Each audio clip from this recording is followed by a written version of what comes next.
Muy bien. Johannes, te dejo entonces el micrófono, la presentación. Nuevamente, gracias por acompañarnos en esta plática, conversación relajada sobre estos temas, lo que tú has visto en tu experiencia, en tu práctica, también los estudios que han hecho en Courage Partner y en la Munich Business School. Entiendo que han cubierto varias de estas temáticas. Es más fácil para ustedes, más fácil lo digo, porque tienen más acceso a lo mejor a familias centenarias. Nosotros tenemos menos historia por razones obvias, ¿no? Tenemos 300, 400 siglos, ¿no?, de historia. Es más difícil encontrar familias tan centenarias como las que pueden haber en Europa. Hay muchos casos. En Italia está la familia Beretta, ¿no?, que están los que fabrican armas, muy conocida. También muy centenaria, 1217 creo, una de las familias más antiguas, la más conocida también, no tan centenaria, pero la familia Agnelli en Italia también, ¿no? Estoy recordando algunas familias con mucha historia conocida para muchas personas también, no sé. Así que bueno, te dejo el micrófono. Yo aquí soy solamente el moderador. Perfecto. Y nuestro invitado eres tú.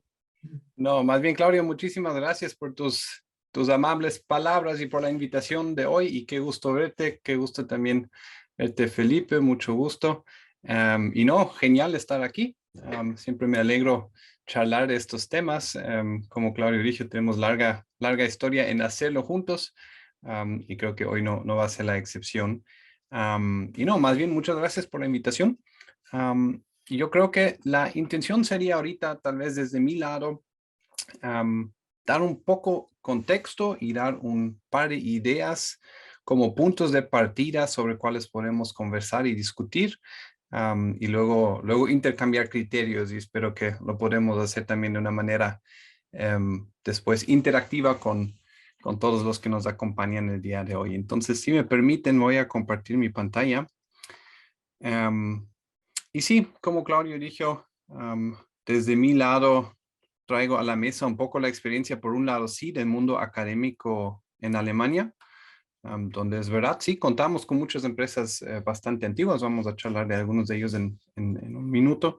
Por otro lado, también un poco la experiencia práctica, desde una práctica de consultoría, en donde estamos justo tratando de lograr eso de llevar esa experiencia que tenemos en Europa, que tenemos en Alemania, a mercados emergentes para aportar a las familias que están en esos momentos de transición, ¿no? De primera, segunda, tercera, cuarta generación. Eso como contexto inicial. Y sí, Claudio ya lo mencionó, les voy a poner en una lámina simplemente como punto de partida, ¿no? Como la mala noticia, también conocido como la maldición de la tercera generación, ¿no? El hecho que, y eso sí, son datos de Estados Unidos, pero no, en mi experiencia o en mi opinión también no difiere mucho en el mundo. Hemos hecho estudios en América Latina, también en Ecuador creo que es un 11%, 11.6 versus el 12 que tenemos aquí en Estados Unidos. Entonces la tendencia es la misma, ¿no? La tercera generación es donde en muchos casos se acaban las cosas. Y sí, la pregunta es, ¿cómo llegamos a 3% de cuarta generación en adelante? ¿No? Y creo que para todos los que viven el tema de empresa familiar y están en ese mundo, claro, es una buena idea echar un vistazo a las empresas que lo han logrado, ¿no? Y a las familias que están desafiando esa estadística generación tras generación. Y con eso, tal vez sí, empezamos a hablar un momento de lo que está pasando en Alemania. Aquí vemos los casos más antiguos. De hecho, esos son los 20 empresas, o más bien familias empresarias más antiguas en Alemania que tienen empresas funcionando hoy. Creo que eso es importante mencionar, porque claro que hay familias que tienen mucha más trayectoria y que todavía tienen grandes patrimonios, pero que hoy en día ya no están operando empresas, ¿no? Aquí tenemos ejemplos de familias que empezaron muy temprano, 1502 la más antigua, 1530 la segunda, y eso es obviamente lo que se puede comprobar, ¿no? Nos imaginamos que son cientos de años y los récords históricos de este tiempo. Sí, bueno, en Alemania sí tenemos la costumbre de ser muy minuciosos en cuanto a actas y cosas así, pero aún así es difícil cuando hablamos de tanto tiempo. Y quería aquí tal vez recalcar algo que con Claudio también algunas veces hemos discutido. Claudio, cuando tú publicaste esta actividad de hoy, lo mencionaste, ¿no? Como las empresas que son muy antiguas, pero no han crecido mucho. Y es interesante, si vemos esto aquí, a ver, déjenme ver si puedo, puntero aquí. Esta columna aquí, disculpan, está en alemán el gráfico, pero esto aquí son los empleados, ¿no? Y vemos 1500, 3525, ¿no? 20, 65. Vemos que no son, las más antiguas no son empresas tan grandes, ¿no? Aquí resalta uno que es Merck, que una empresa farmacéutica que tal vez se conoce, que esto sí, una empresa que tiene actividad en todo el mundo, 1668, con casi 60,000 empleados. Eso se sale un poquito del común aquí de las empresas. Por otro lado, si vemos las industrias en cuales están, todos son temas bastante de nicho. Aquí hay una manufactura de vidrio, ahí hay envases de vidrio, ahí hay, bueno, algunos bancos privados, una imprenta, hay una productora de envases de perfume. O sea, hay temas muy específicos, ¿no? Nichos muy específicos, donde tal vez no hace falta ser muy grande para poder mantenerse exitoso a lo largo de los siglos, ¿no? Entonces creo que eso es una primera mirada tal vez interesante, ¿no? Porque muchas veces hablamos, y yo también lo voy a hacer todavía hoy, del hablar de la presión de crecer, que sí tienen las empresas familiares en muchos casos, ¿no? Cuando las familias crecen, hay una presión también sobre la empresa para crecer. Sin embargo, aquí vemos que hay casos que han logrado estar ahí por 500 años, básicamente, y no han crecido tanto, ¿no? No son conglomerados inmensos. También tenemos la otra parte, también tenemos, y aquí tal vez un par de otros ejemplos. Aquí se repite Merck, y ahí vemos este número es un poco antiguo, estoy viendo, pero vemos algunas familias también que sí, antiguos. Franz Haniel es un ejemplo muy interesante, muy lindo, lo vamos a hablar un poco más adelante, pero que sí han crecido y que sí han llegado a niveles de actividad empresarial bastante importante, ¿no? Y un poco la pregunta que nos hemos hecho en Alemania o nos hacemos todavía es cómo lo hicieron o cómo lo están haciendo, cómo lo están logrando, ¿no? Creo que ese es un poco el punto de partida. Y para poder hablar esto de una manera un poquito más estructurada, quiero compartir una lámina con un concepto que tal vez muchos de ustedes conocen, porque de hecho creo que es el concepto más proliferado, más conocido en el mundo de la empresa familiar, los famosos 3 círculos, ¿no? Donde estamos diciendo que básicamente podemos organizar el sistema social en estos 3 círculos, ¿no? La familia, los propietarios, la empresa, con las diferentes posiciones, ¿no? Considerando que cada persona solo va a tener una posición ahí, ¿no? Los fundadores generalmente aquí en el centro, miembros de la familia acá, otros propietarios acá, miembros de la empresa acá, y las intersecciones donde es realmente donde se vuelve interesante la cosa, ¿no? A largo plazo, donde también muchas veces tenemos los famosos conflictos en el ámbito de la empresa familiar, ¿no? Especialmente la posición 4, ¿no? Miembros de la familia que son propietarios, pero no están trabajando en la empresa versus los que están trabajando en la empresa, ¿no? Aquí siempre tenemos ese conflicto que acá arriba alguien empuja por querer dividendos y acá quieren reinvertir para hacer crecer la empresa. Es como uno de los conflictos más típicos, digamos, ¿no? O entre 1 y 3, el conflicto sobre la sucesión, ¿no? O no, tal vez no el conflicto, pero el reto de la sucesión. Creo que eso es también otro de los grandes temas que tenemos. Entonces, esto tal vez como contexto sistémico, como mirada de cómo podemos organizar el análisis cuando hablamos sobre una empresa familiar. Y dicho esto, avanzando con la realidad de que generalmente, al menos el círculo de la familia, crece biológicamente, ¿no? Eso es algo que en teoría es fácil, ¿no? Tenemos hijos. Y ahí tenemos que tomar en cuenta la realidad creo que también según el país y según la región del mundo donde estamos, ¿no? En Alemania, hoy por hoy, tenemos una ventaja en ese sentido para las empresas familiares que ya no crecen tanto las familias alemanas. Un promedio de 1.2 hijos por familia. Entonces ya no tenemos ese círculo de familia creciendo exponencialmente. En cambio, en América Latina, yo he visto y tratado y trabajado con muchos casos donde partimos de 5 hermanos, que luego cada uno tiene 3 o 4 hijos, que a su vez también tienen 3 hijos, 2 o 3, y ya el sistema crece en una manera muchísimo más fuerte, ¿no?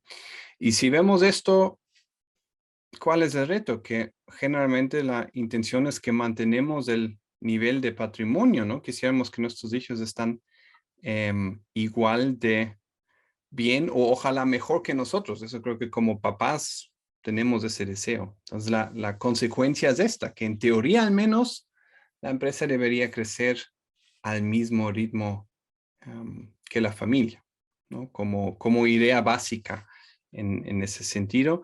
Y ahí vemos que obviamente eso puede ser un conflicto y puede ser un reto muy grande para la empresa, ¿no? Y vemos, y creo que eso es algo que también en muchos casos se ha podido ver, que cuando la empresa no crece, pero la familia sí, y de repente tenemos menos patrimonio, menos dinero en el sistema, ahí es cuando empezamos a pelearnos y perjudicamos aún más a la empresa, ¿no? Y creo que eso era un poco el contexto inicial que yo quería dar,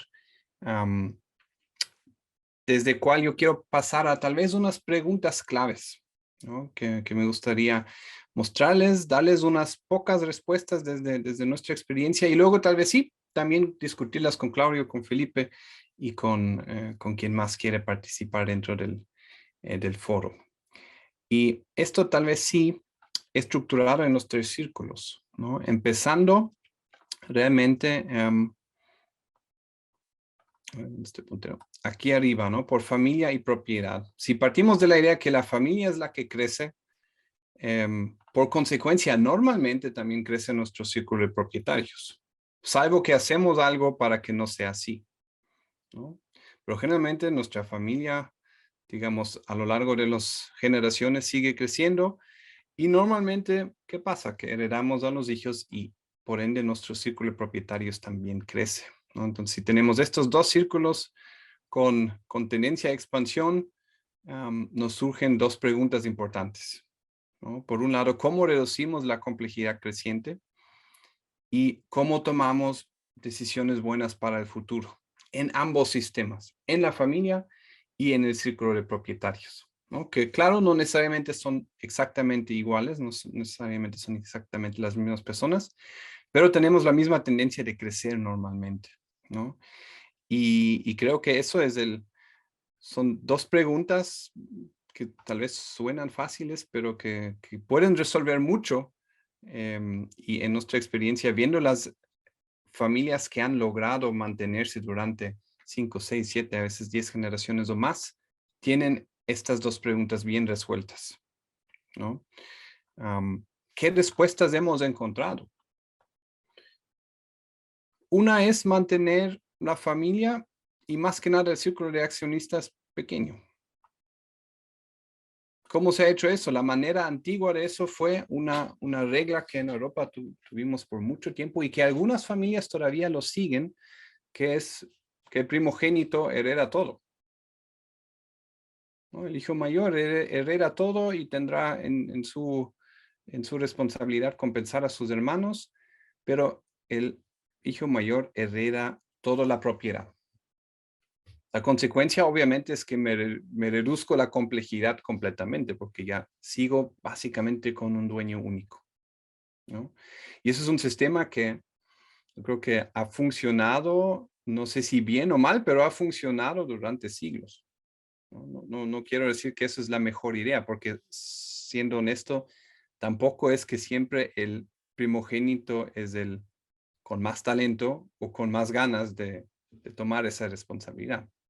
Pero hasta hoy en día en Alemania hay familias que se manejan así, ya por acuerdo, ya no por ley ni mucho menos, pero ya por un acuerdo interno de la familia, decir, ok, queremos que el círculo de accionistas no crezca desmedidamente y más bien lo que estamos haciendo es compensamos a los que no van a formar parte de los accionistas y de esa manera mantenemos el círculo pequeño.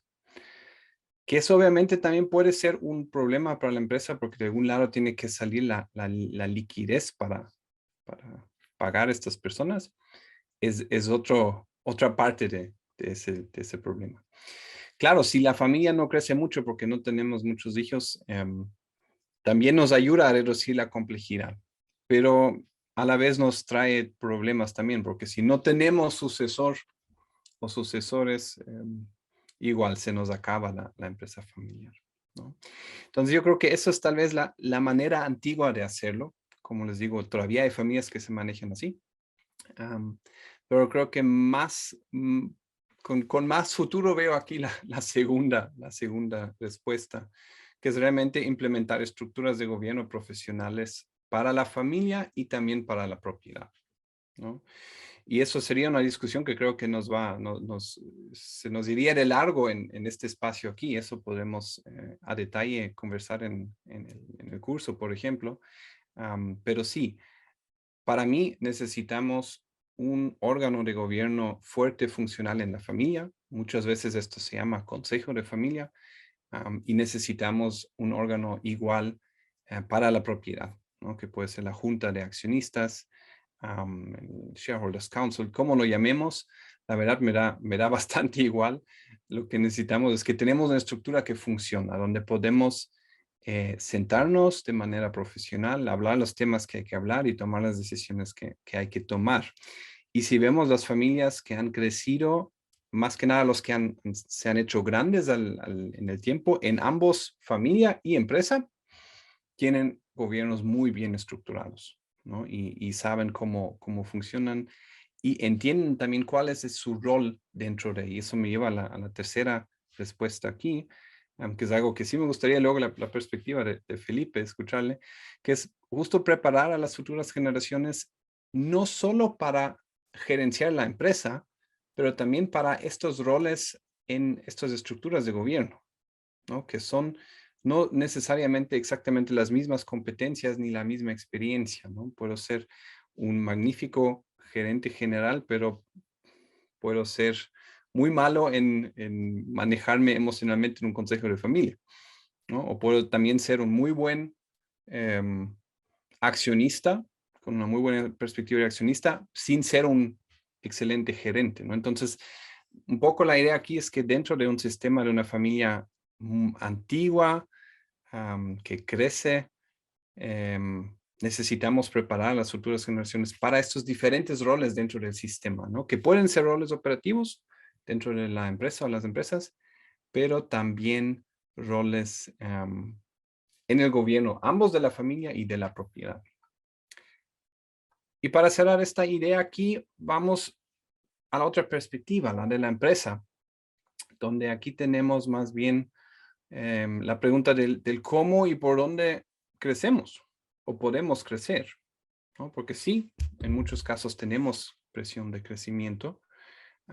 Y por otro lado también, cómo nos podemos mantener competitivos a lo largo de las generaciones, ¿no? Que no es una tarea fácil. Si no fuera suficiente la complejidad que tenemos arriba en familia y propiedad, también mantener una empresa viva a lo largo de los siglos no es nada fácil, ¿no? Si vemos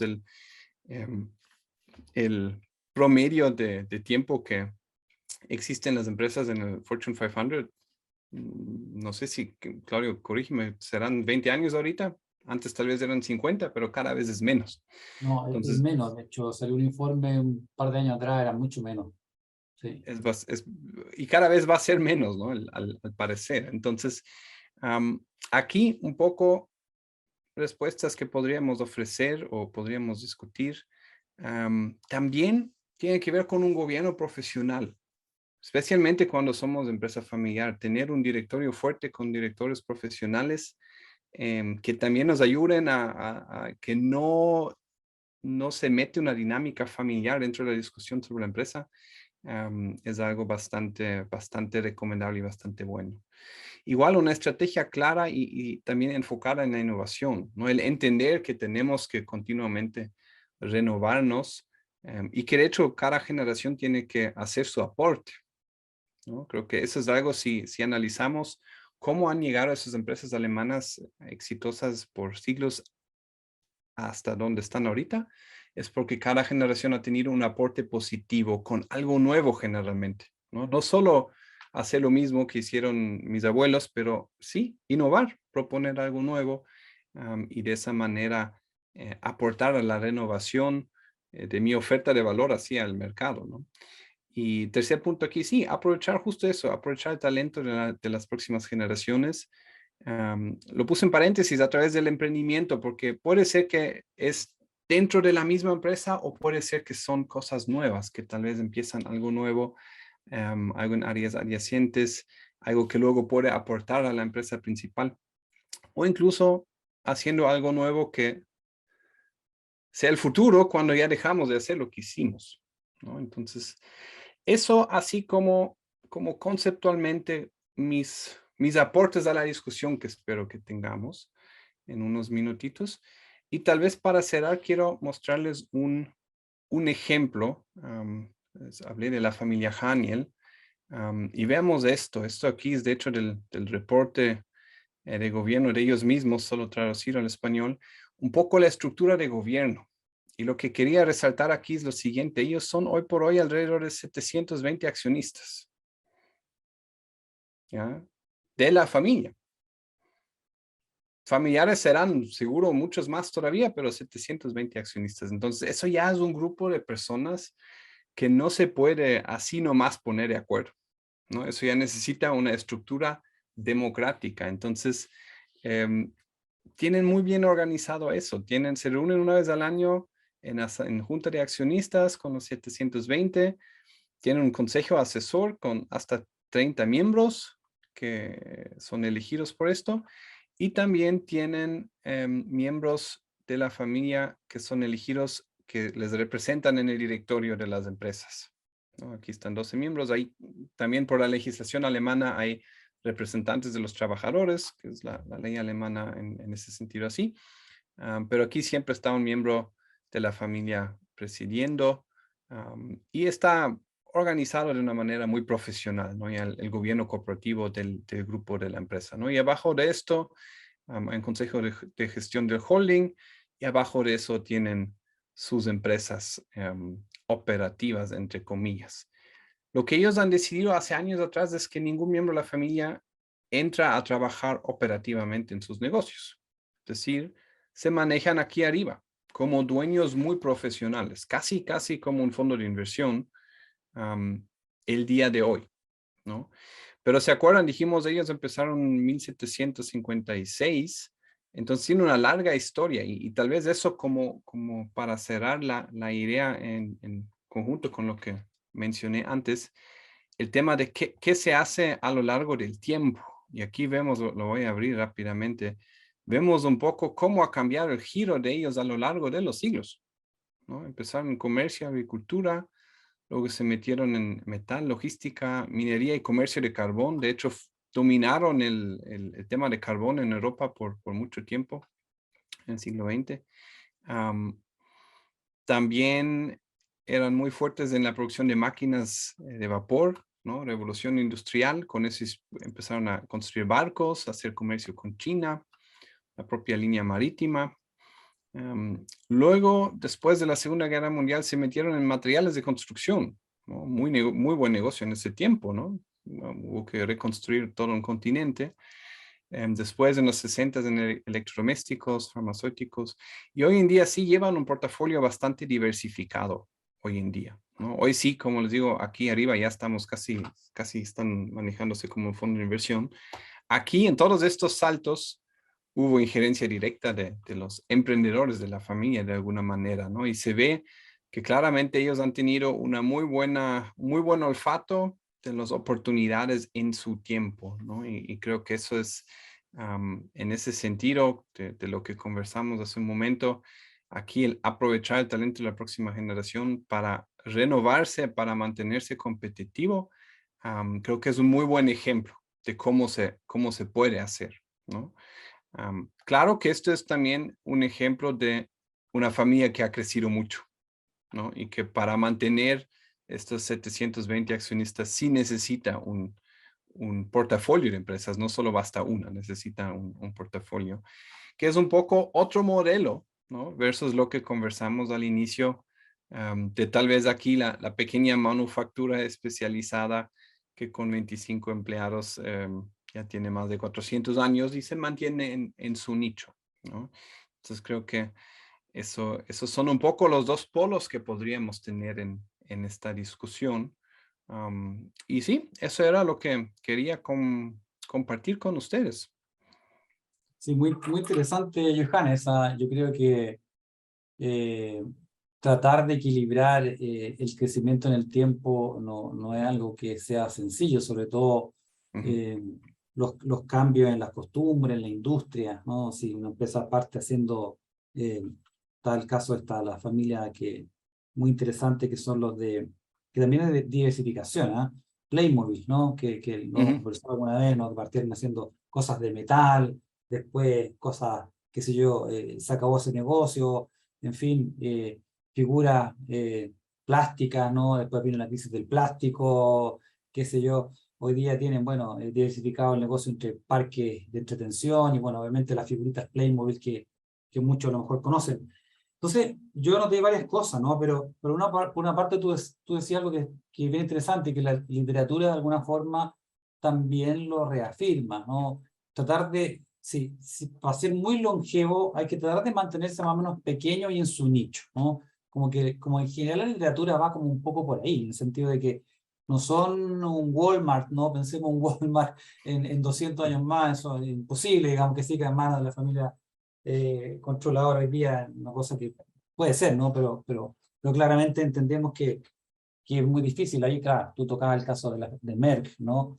ujú, Un caso un poco más excepcional y muy interesante lo que mostraba de la familia Haniel, ¿no? Que claramente un tema que va acompañado por estos dos eh, partes de la problemática, ¿no? La diversificación que hizo Haniel y por otra parte un gobierno corporativo que también les permite poder gestionar adecuadamente los accionistas y por supuesto tomar decisiones. Me imagino ahí una junta de accionistas en un estadio, en un pequeño, no sé, en un pequeño teatro, una cosa como esa, ¿no? claro, claro que Una sí. cosa de loco, ¿no? No es el único caso, también te comentaba que como estamos hablando de familias alemanas, yo conozco algunos casos de familias italianas, como el caso de la familia controladora del grupo Fiat, también son algo así como 400 herederos accionistas, más todo el resto de la familia, ¿no? Pero bueno, yo creo que muchas cosas interesantes que nos hacen reflexionar un poco, sobre todo a las empresas familiares que hoy están en América, es más frecuente encontrar lo que tú decías, de la segunda a la tercera, o de la primera a la segunda, en muchos casos. En nuestra práctica de la consultoría nos toca ver muchos de esos casos de la segunda a la tercera, un poco menos a lo mejor de la cuarta a la quinta, pero mucho menos casos de eso. Y claramente para quienes están hoy día pensando en cómo incentivar a la próxima generación, qué hacer con la empresa, porque uno podría irse al otro lado de la mesa. Y no siempre, siempre esta conversación está presente con un empresario familiar y dice, bueno, vendo todo y se acaba, ¿no? Y no hay problema con nadie. Conozco el caso de una empresa en Bolivia que fue, decimos en América, cortar por lo sano, en el fondo cortar por lo menos doloroso, ¿no? En el sentido de decir, vio que había rivalidades entre los hermanos, particularmente unas hijas, ¿no? Un empresario muy importante del mundo textil, ¿no? Y dijo, bueno, en realidad eh, vendemos esta cuestión y cada uno se lleva su parte y yo decido quién se lleva qué cosa y al final no hay peleas ni riesgos y malos ratos que pueden haber eventualmente. Pero tampoco es la idea. Yo creo que cuando el fundador coloca tanta pasión en su emprendimiento, como crece, dividirlo y que se diluya, la verdad que es como los menos de los casos posibles. Todos quieren que haya continuidad, legado, crecimiento, eh, que haya un buen pasar para las próximas generaciones, como tú decías.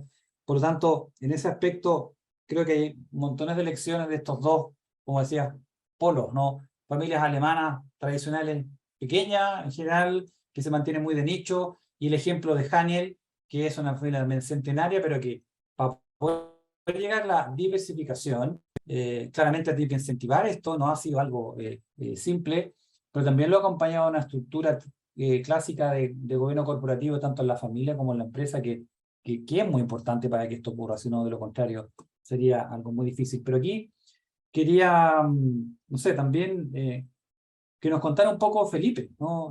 Muy brevemente, Felipe, sabemos que tú eres miembro número 19 en una de las familias más longevas de América, muy posiblemente junto con la familia que fundó José Cuervo. Está documentado que tu familia, como la familia Beckman en México, son las familias más longevas que todavía continúan con el caso de la familia Beckman muy conocido, ¿no? José Cuervo. Y en el caso de ustedes con Hacienda Los Lingues. Y queríamos preguntarte un poco sobre ti, sobre la Hacienda Los Lingues, cómo lleva un poco estos ejemplos que hacía Johannes, ¿no? ¿Están más en el lado del nicho pequeño o están en la cosa de diversificar con gobiernos corporativos muy estructurados, con reglas de entrada y salida, con, no sé, venta de acciones, no sé? Felipe, Sí, cuéntanos un poco y te agradezco tu tiempo que nos acompañas acá, ¿eh?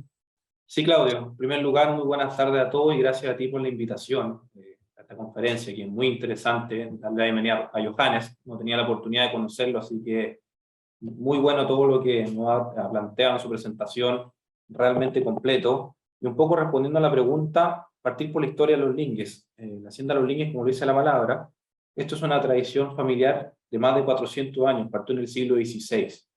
Y a lo largo de los años se ha ido traspasando distintos rubros dentro de la empresa. Partió muy fuerte en el tema agrícola, el cual prácticamente en la mitad de tiempo de existencia fue agrícola. Distintas producciones, un poco la siembra, un poco el ganado, un poco la lechería, después los frutales, pero el mismo rubro. Esa fue como la introducción, el cual era la estancia Angostura antiguamente, que fue dada por el rey Felipe II a Melchor Cofre de Águila. De ahí parte un poco como el primer impulso.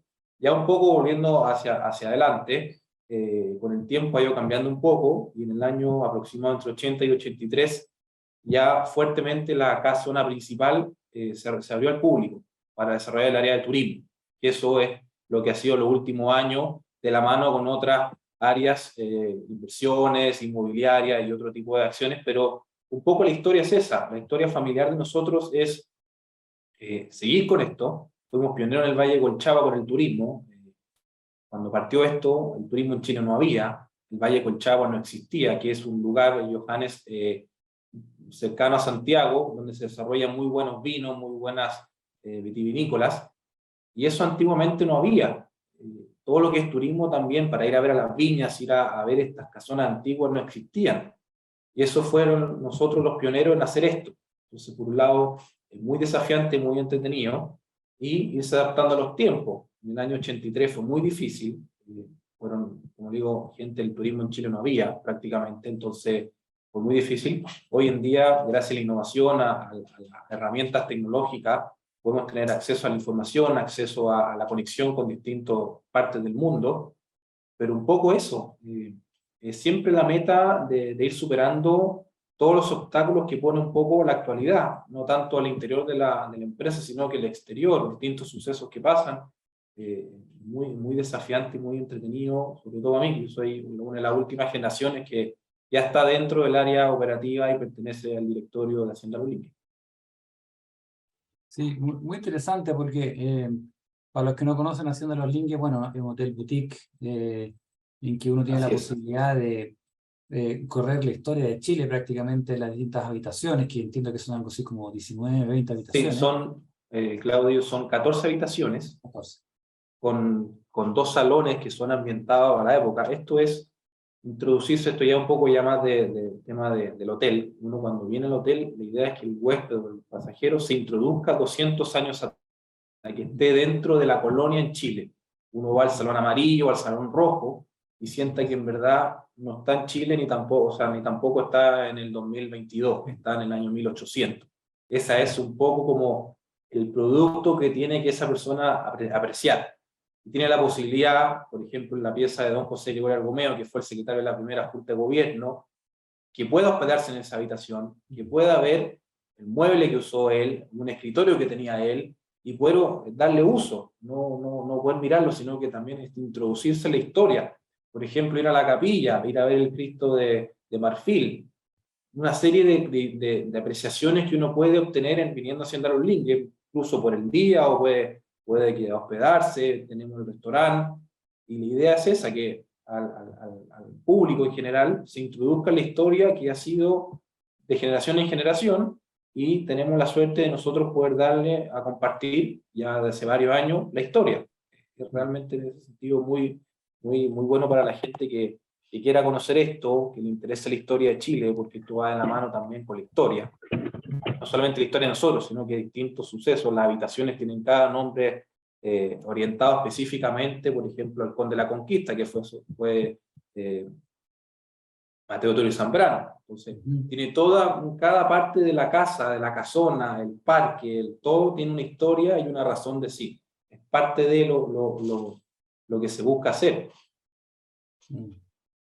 No, muy descriptivo y muy interesante, porque nos deja las ganas de poder visitarlo en algún momento, y por supuesto tener como recorrido de la historia, pero claramente, como tú decías, no fue algo que nació ayer ni hace 200 años, sino que en realidad fue, yo diría que una apuesta, ¿no? Y un desarrollo de lo que conocemos hoy día como hotel boutique, ¿no?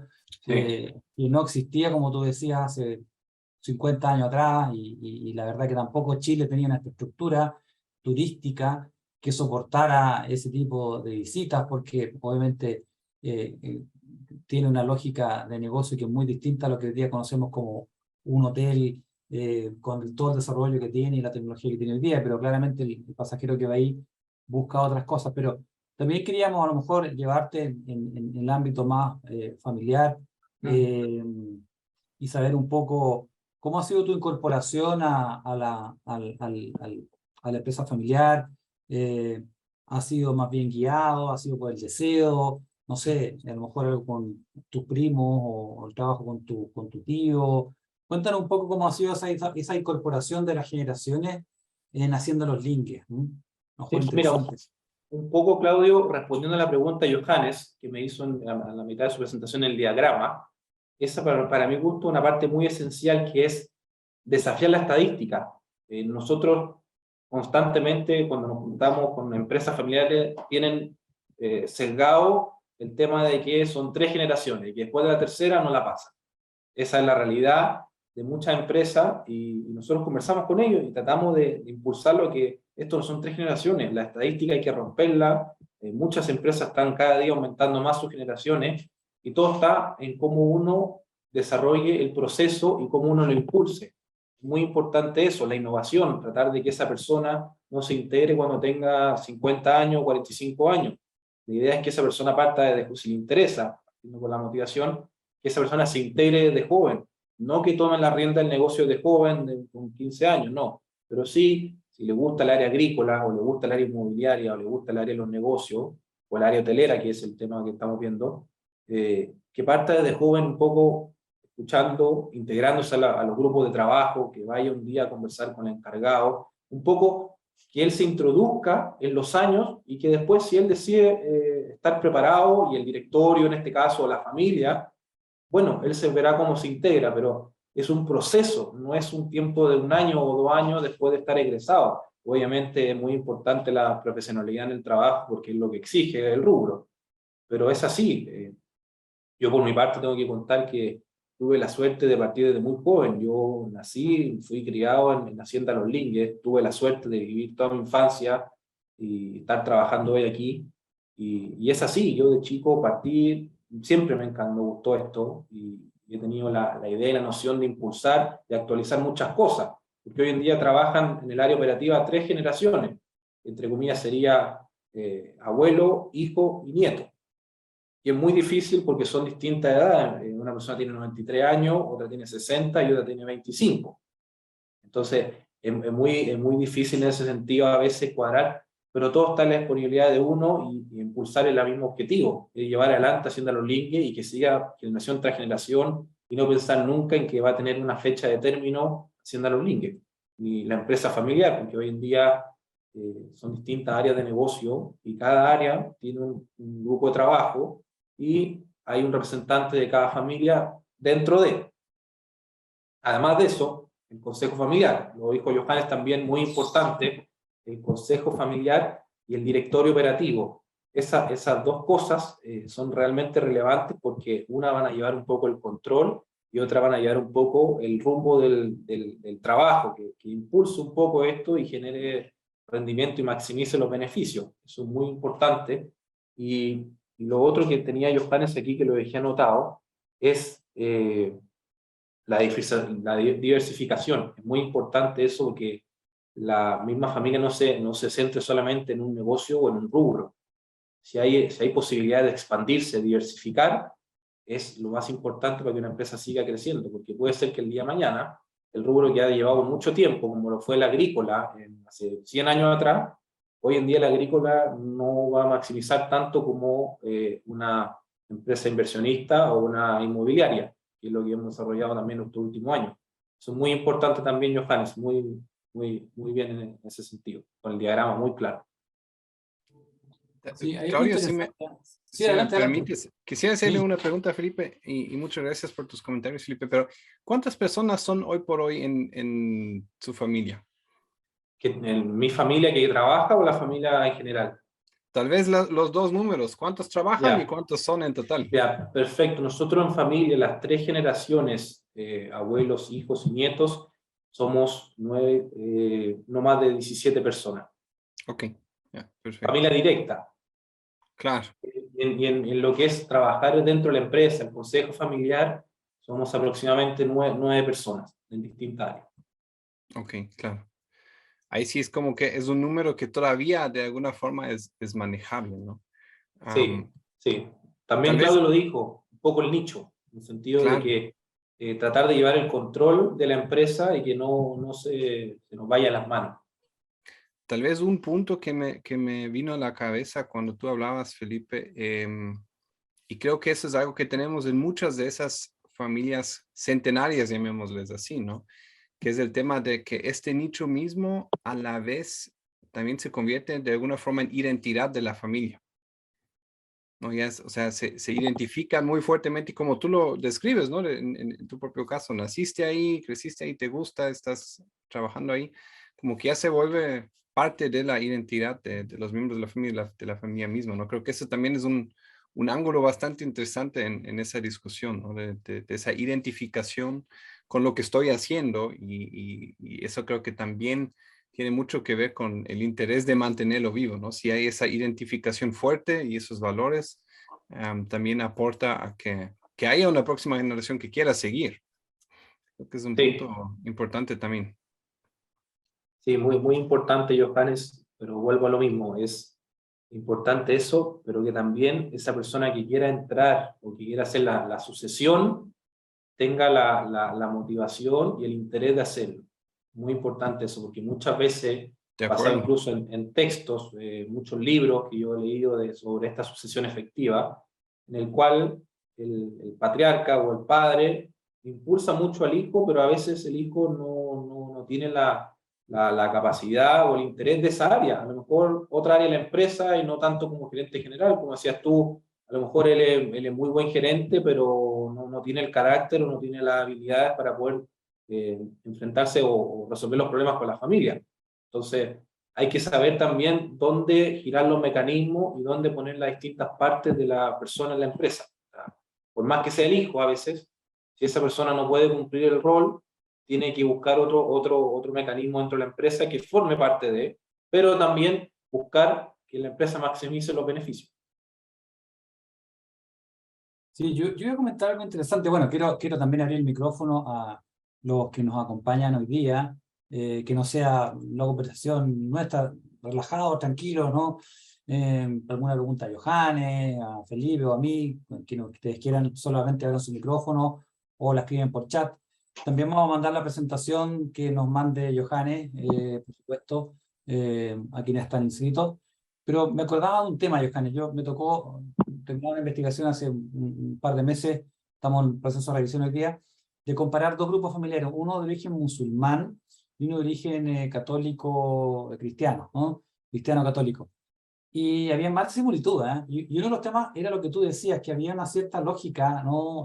Por la religión, en fin, de heredar al primogénito, y eso de alguna forma aliviaba el problema, ¿no? Porque, convengámoslo, es un tema que hay que resolver y que muchas familias, como se dice, esconden la cabeza como la avestruz hasta que el problema es muy grande. Me ha tocado ver casos muy complicados, ¿no? Pero claramente ahí, ¿no? Pero eso no es posible. Nuestra cultura hoy día es cada vez más participativa, es mucho más abierta. Y en el caso de los, hice un tema, ¿no? Y lo segundo, en el caso de los negocios que son muy de nicho, ¿no? El caso de la familia de Felipe es un negocio más bien agrícola, y lo contaba Felipe en su inicio, que convengámoslo o no, alguno puede decir, bueno, a mí me gusta el campo, no, pero es muy probable que a la gente no le guste mucho el campo, ¿no? Es un trabajo sacrificado, es un trabajo de lunes a domingo, es un trabajo que no tiene estaciones del tiempo, hace calor o hace frío, hay que trabajar igual, hay que hacer las cosas en el campo, tiene distintos ritos, pero por eso digo, a lo mejor también en ese aspecto es difícil atraer a nuevas generaciones a un negocio que no es muy grande, en el sentido de que, claro, es un hotel boutique en este caso, y anteriormente fue un negocio agrícola.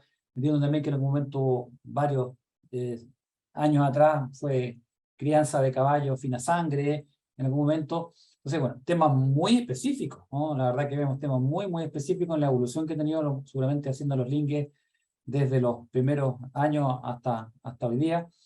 Pero también es difícil atraer a las nuevas generaciones. Creo que Felipe, no sé, puede ser un caso un poco más excepcional, en el sentido de que podrían haber varios primos, y a lo mejor me imagino hay muchos primos de Felipe, a lo mejor cada uno tiene sus profesiones, sus propios proyectos personales, y a lo mejor participan indirectamente de la hacienda, pero no todos están dispuestos a trabajar, y eso es bien difícil en general en las empresas familiares, ¿no? Tratar de incorporar a los primos, porque hoy día también las posibilidades laborales son mucho más amplias, los profesiones que uno puede tener son muy diferentes, pero ahí tomo un punto, ¿no? Que era muy importante: preparar adecuadamente las nuevas generaciones, indistintamente si tienen interés en la empresa e indistintamente si tienen ganas de participar directamente de la empresa en sí misma, ¿no? O sea, preparar, como decía Johannes, propietarios bien compenetrados con el negocio,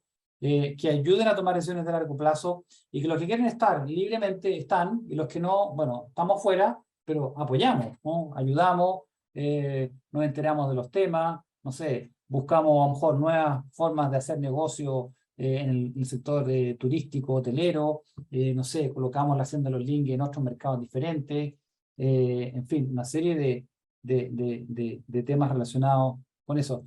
No sé, Johannes, si tú tienes algún otro comentario respecto de eso, pero me parece interesante preparar a propietarios, indistintamente de su interés, bien y a tiempo. Sí, de acuerdo. Yo creo que sí hay algunas cosas que podemos mirar en este aspecto, ¿no? Porque para mí es un tema de preparar desde pequeños y en varios ámbitos, ¿no? Uno es el traspasar los valores de la familia que han estado ahí en estos casos muchas veces por siglos, ¿no? Que es un tema muy importante, y eso no es un tema muy tangible, ¿no? Es un tema del ejemplo, de la educación de padres con sus hijos, que es muy, sí, yo creo que intangible tal vez es la palabra. Entonces, esa es la una parte, ¿no? El formar a personas responsables, a personas emprendedoras también, a personas que, aunque crezcan sin, como digo, sin dificultades económicas en estos casos casi siempre, pero que todavía tengan esa pasión, esa hambre de hacer algo, ¿no? De crecer, y que no estén creciendo completamente cómodos y sin ganas de moverse en ese sentido. Eso es la una parte. Y la otra parte es la parte técnica, entre comillas, ¿no? De que eso también para mí tiene dos aristas. Uno es el negocio mismo, que sí es bueno conocer mi negocio, más aún si tengo un negocio así es muy específico, muchas familias tienen pasantías obligatorias, ¿no? Para los chicos que están estudiando, que en verano vengan, ¿no? Que sean unos 6 semanas a pasar por un área o por dos áreas y conocer un poco. Entonces, sí, conocer el negocio por un lado y por otro lado, desarrollar competencias, sí, ya de propietario. Saber leer un balance, interpretar un balance, ¿no? Saber los temas básicos de poder manejar un informe financiero. Para mí eso es algo que es indispensable para cualquier propietario. Esté o no en el negocio, le guste o no el negocio, pero si no tengo esas competencias básicas, no voy a poder cumplir roles tampoco dentro del sistema como propietario responsable, no voy a poder aportar. Entonces creo que eso para mí son esos 3 aristas, ¿no? Uno es la formación en valores y en carácter y en ser emprendedor, todo eso. Lo otro es conocer específicamente el negocio y lo tercero es competencias ya más bien duras de ser un dueño responsable y poder controlar también mi negocio desde esa perspectiva. Y en los 3, creo que tenemos oportunidades de enseñar de una generación a la otra. Lamentablemente yo he visto muchos casos donde no se da esa enseñanza de una generación a otra porque no se comunica las cosas, no se pasa información, tal vez somos muy reservados con nuestros números, entonces ¿cómo les vamos a pasar a los chicos jovencitos los balances? Pues si no lo ven, ¿cómo van a aprender, no? Entonces creo que esa es una dinámica que hay que pensar en ese sentido, de que mucho tiene que ver también con lo que yo puedo traspasar en experiencia y en conocimiento de una generación a otra en esos 3 ámbitos. Eso tal vez, Claudio, desde mi perspectiva. Sí, yo concuerdo contigo. Yo diría que rescato y subrayo fuertemente el tema de los valores, ¿no? Porque finalmente es la visión común que tienen, indistintamente sea médico, ingeniero o lo que sea, ¿no? Profesiones distintas entre los primos, si es un consorcio primo, pero finalmente los valores son los que nos hacen mirar, ¿no? Y aglutinarnos de alguna forma como familia. Pero es muy importante eso. Y hay una pregunta de María Eugenia, no sé si la voy a responder, pero para efectos de la constitución misma de la sociedad, independientemente de la formación de la cultura organizacional, ¿con quién se puede asesorar tributariamente las empresas familiares y la estructura misma? Especialmente cuando pasa de un propietario individual a los sucesores, o bien todos los aspectos legales asociados. Bueno, yo no soy experto tributario, pero claramente que es un tema que es muy importante, pero, y me van a perdonar los que son tributaristas, yo creo que a veces hay que resolver algunas cosas un poco más primitivas, ¿no? De por qué estamos juntos y para qué estamos juntos, ¿no? Si logramos responder a lo mejor a esa pregunta y dar una idea de sentido común, a lo mejor podemos pasar una etapa de decir, bueno, cómo hacemos una constitución de sociedad o sobre varios temas tributarios que hoy día son súper relevantes y son muy importantes porque claramente hoy día la legislación nos ayuda también a enfrentar esto en el futuro. Pero creo que desde mi práctica profesional, hacernos la pregunta de ¿para qué estamos juntos? ¿Por qué estamos juntos? Y si queremos seguir juntos, ¿no? En el futuro, creo que es tan válido e importante como va a resolver el tema tributario. No sé, ¿qué opina Johannes de este problema de... Hay problemas legales, problemas tributarios, ¿no? A ver, creo que indudablemente es importante tener buena asesoría legal y tributaria también, y creo que hay un sinnúmero de empresas capacitadas de eso en Chile y en otros países también. Sin embargo, para mí sí hay un punto de cuidado en ese aspecto, porque yo he visto, y no quiero hablar mal de los compañeros tributaristas o abogados, pero yo he visto en bastantes casos donde la familia ha ido primero al tributarista o primero al abogado, y obviamente han recibido asesoría desde ese ámbito, sin mirar realmente esas preguntas importantes que mencionó Claudio hace un segundo. Entonces, para mí, en mi caso, por ejemplo, yo en la parte de consultora normalmente trabajo antes de los abogados y antes de los tributaristas, justo para aclarar qué necesitamos, qué queremos como familia hacia el futuro y para eso qué estructura necesitamos. Y luego hablamos con el abogado y con el tributarista de cómo implementamos esa estructura de la manera óptima desde la perspectiva tributaria y legal. Pero a veces si lo hacemos al revés, si no tenemos claro qué es lo que queremos y qué estructura necesitamos, cómo nos queremos digamos, organizar, nos organicemos por el criterio legal o por el criterio tributario y a veces eso nos causa problemas luego en el ámbito familiar. Entonces eso creo que por orden de cosas, creo que primero tener claro las partes de la familia, qué es lo que queremos y luego vamos a ver con el tributarista cómo lo implementamos. Sí, yo estoy de acuerdo. De hecho, respondiendo un poco la pregunta, no sé si le respondí una pregunta eh, a María Eugenia. Yo creo que al contrario, María Eugenia, yo creo que tú deberías ir súper clara con el tributarista, con el abogado, me dice, esto es lo que queremos, ¿no? Mis hijos no van a participar, o la descendencia no va a participar, pero sí quiero crear un directorio profesional externo, donde haya un presidente de la familia que se va rotando. Por lo tanto, no sé, quiero crear una estructura de este tipo. O quiero contratar, porque ninguno de los hijos o de los descendientes va a participar profesionalmente de la empresa, entonces quiero crear un consejo de familia donde participe la familia de decisiones. O sea, yo diría que en esa parte, y mi consejo, ¿no?, es siempre ir hacia el abogado y hacia el tributarista con la estructura y el proyecto que uno tiene más claro, ¿no? Y no al revés, creo, porque lo que dice Johannes es cierto, ¿no? Me ha tocado ver también casos en que el papá, la mamá o los fundadores han hecho una estructura patrimonial y como los hijos no estaban de acuerdo, así, oye, pero ¿por qué si yo quiero participar? ¿O por qué me incluyeron si yo no quería participar? Entonces, yo creo que esa conversación que puede partir en el almuerzo el día domingo, con cosas simples, en el tiempo se va sofisticando la conversación, pero a partir por ahí, como qué queremos y por qué queremos estar juntos, creo que es un tema interesante. Yo no sé, Felipe, si esas conversaciones con tu tío, con tu abuelo, algún momento lo han hecho, porque es una generación tan grande, ¿cómo han visto un poco los valores del abuelo en todo esto? ¿Tus primos cómo lo ven? No sé si nos puedes contar algo como para ir cerrando un poco la conversación de hoy día también. Sí, mira, muy buena pregunta la que hizo María Eugenia. Muy importante también lo que dijo Johannes. Partir por uno como dueño o partir por uno como familia y definir bien qué es lo que uno quiere para la sucesión. Si uno quiere que los hijos estén, no estén, que hayan externos, que sean solamente la familia. Partir uno por armar un poco cómo uno quiere que se desarrolle la empresa.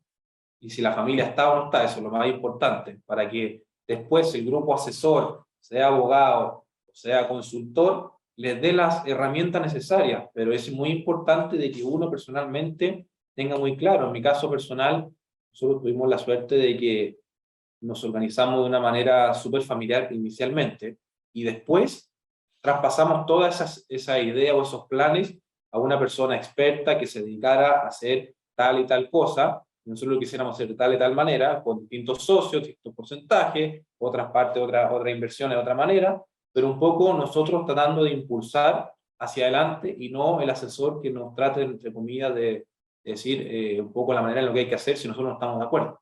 Eso es muy importante. Por ejemplo, en las sociedades, sobre todo, son temas de conversación, o sea, son para sentarse en una reunión y conversar el dueño del sitio, el accionista mayoritario, el accionista minoritario, que se sienten y conversen cuál es el interés, cuál es el rumbo, cuál no, y después traspasarle esa información al abogado o al asesor para que haga todo el trabajo y quede todo de manera correcta. También es muy importante el tema tributario y el tema legal que quede muy bien documentado, porque si después todas estas conversaciones son verbales y después pasa cualquier accidente o algo, puede decir a lo mejor, oye, lo lamento mucho, pero ¿dónde está firmado esto? Son casos extremos, por eso que también es muy importante esa pregunta y no dejar de realizar el proceso para evitar conflictos no solo con la familia, sino que con externos, que puede ser aún más grave.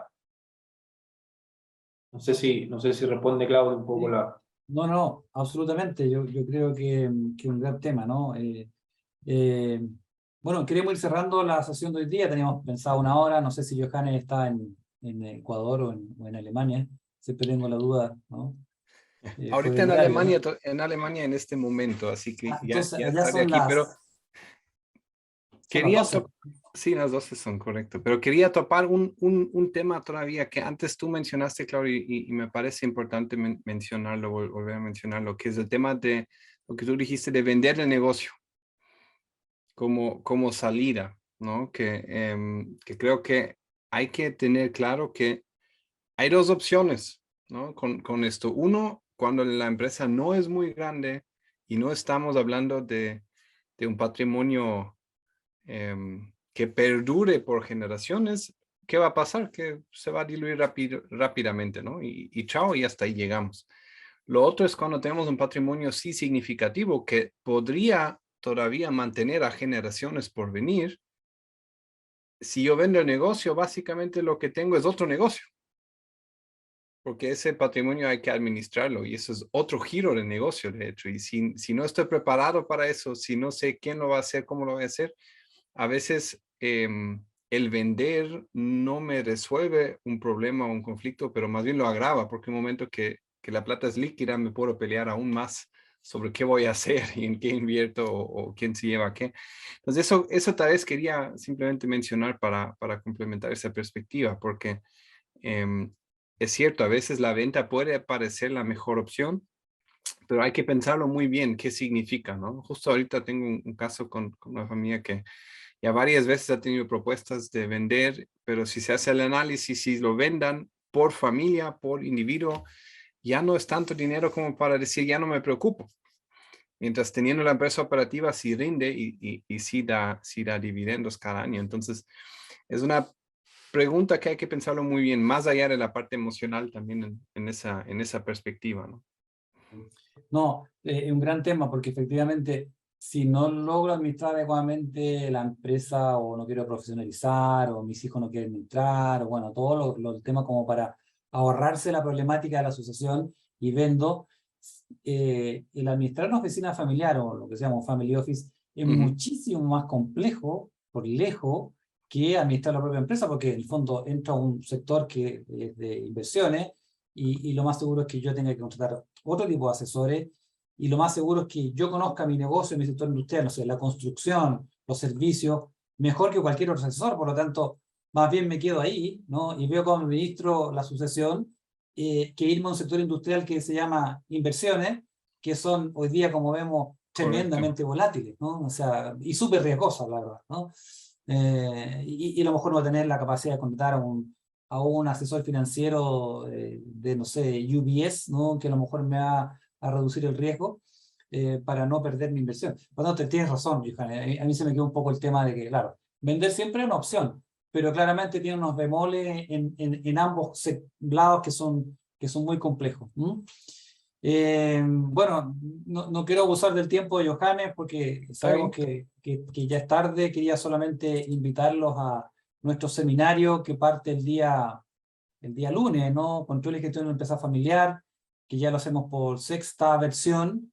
Es un programa que lo hacemos a través de esta plataforma también Zoom, así que siempre tenemos muchos alumnos que son familiares, muchos de ellos siempre vienen 2 primos, 3 primos, el papá, la mamá, nos ha tocado distintos tipos de mezcla de alumnos. Johanna nos ha acompañado en varios. Y obviamente cubre varios temas, les voy a dejar el link en el chat, pero bueno, básicamente un seminario que cubre temáticas desde lo más característico de las empresas familiares hasta el tema del diseño del gobierno corporativo de la empresa familiar, todo lo que es el concepto de sucesión y continuidad, que es el tema que hace justamente Johannes, con toda la experiencia que tiene ahí. Y hay un módulo que es muy interesante que tiene que ver con roles estratégicos para directores efectivos, pero en la empresa familiar, que hace una profesora extraordinaria, ¿no? La Vero Mate, que nos acompaña también hace mucho tiempo. Así que parte el lunes, todavía quedan, entiendo, algunas posibilidades de inscribirse, los que tengan la posibilidad de venir. Eh, Créanme que lo pasamos muy bien, muy entretenido, conocemos a harta gente muy buena también, así que todos muy bien invitados a nuestro programa. Tenemos que hacer alguna pregunta en el chat, voy a déjenme mirar, déjenme decir, Benjamín dice gracias por la charla, en mi caso la empresa familiar está pasando a la segunda generación y yo siendo el único profesional y el menor de los hermanos me es imperante generar un proceso de sucesión serio abogando por la supervivencia de la empresa familiar del ICD. Un gran desafío, Benjamín, y no eres el único que está en eso, hay muchas personas y empresas familiares que están ahí, ojalá que te vaya bien con tu proceso de sucesión. María Eugenia dice, por favor, ¿me pueden enviar la presente del seminario? Sí, aquí está el link, se los dejo para quienes quieran revisarlo.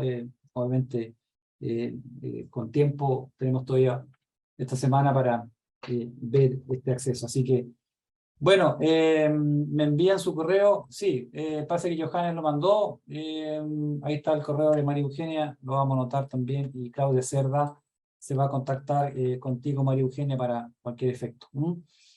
Bueno, muchas gracias a Felipe por acompañarnos estos minutos. De verdad, ha sido un privilegio poder invitarte, considerando que estábamos pensando con Johannes hablar sobre la familia centenaria. Nos tocó conocernos hace poco tiempo con Felipe y fue muy amable decirme, me interesa participar, conversar, poner mi experiencia también. Y la verdad que es muy interesante el caso haciendo los links extraordinarios, está documentado en algunos libros, y la verdad que muy, como digo, muy único en América porque en Europa es más común. Convengamos que ahí hay muchas más empresas familiares centenarias, pero acá mucho menos, así que es un buen caso para analizar. Y por supuesto a mi buen amigo Johannes Ritz, que ahora sí lo vamos a dejar libre para que pueda descansar ya más de las 12 de la noche en Alemania. Gracias a todos van a enviar la presentación, así que eso la van a hacer unos días más los que se registraron. Así que no sé, Johannes, no sé si tú quieres dar unas palabras de cierre. Muchas gracias, Claudio. No, al contrario, ¿no? Al contrario. Yo feliz de la invitación y continuar con distintas conferencias feliz. Encantado, cuenta conmigo. Gracias, Felipe. Bueno, desde mi Johannes. lado también, muchas gracias por el interés. Siempre bueno, Claudio, conversar contigo. Felipe, un gusto conocerte. Qué gran historia que tienen. Y más bien, ojalá uno que otro vamos a vernos en el seminario pronto para seguir en esa conversa. Muy bien, muchas gracias a todos y a todas. Bueno, muy callados todos, ¿no? No sé si somos muy buenos para hablar con Johannes y ahí nos comemos el tiempo, pero bueno, gracias por asistir a todos. Sé que el día lunes a veces es más complicado conectarse por todas las cosas que hay de inicio de semana, pero bueno, muchas gracias nuevamente a todos y estamos en contacto y estamos disponibles para lo que necesiten, ¿eh? Así que saludos a todos y muchas gracias, Felipe, te mando un abrazo, ¿no? Gracias también, Johannes, otro abrazo para ti. Un abrazo, Claudio y Johannes. Gracias, bye.